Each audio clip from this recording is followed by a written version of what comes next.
அன்புமணி பாமக தலைவர் பதவியில் இருந்து அதிரடி நீக்கம். யாரா இருந்தாலும் நான் சொல்வதுதான் கேட்கணும். இது நான் உண்டாக்குற கட்சி. நான் சொல்றத கேட்கலன்னா யாரும் இந்த கட்சியில இருக்க முடியாது. இன்னும் சரி அப்போ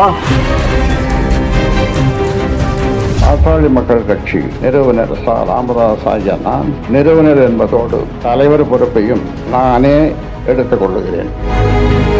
பாமக தலைவராக தான் செயல்பட போறதா ராமதாஸ் அவர்கள் அதிரடியா அறிவிப்பு விடுத்திருக்காரு.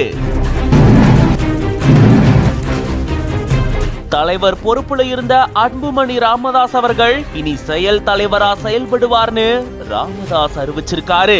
பாட்டாளி மக்கள் கட்சியின் தலைவராக பொறுப்பு வகித்து வரும் மருத்துவர் அன்புமணி ராமதாஸ் பாட்டாளி மக்கள் கட்சியின் செயல் தலைவராக நியமனம் செய்கிறேன்.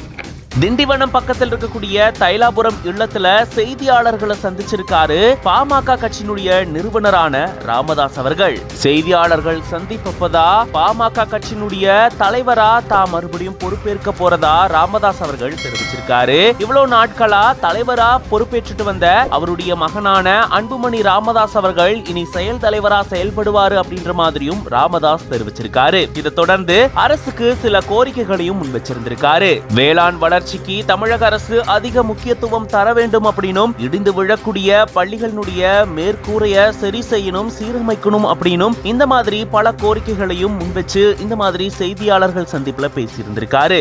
அதே போல தளபதி விஜய் அவர்களுடைய கருத்துக்கும் தன்னுடைய கருத்தை தெரிவிச்சிருந்திருக்காரு ராமதாஸ் அவர்கள். இது பத்தின உங்களோட கருத்துக்களை கமெண்ட்ஸ்ல சொல்லுங்க. மேலும் பல செய்திகளுக்கு பிஹைண்ட் ரூட்ஸ் பேஜை ஃபாலோ பண்ணிக்கோங்க.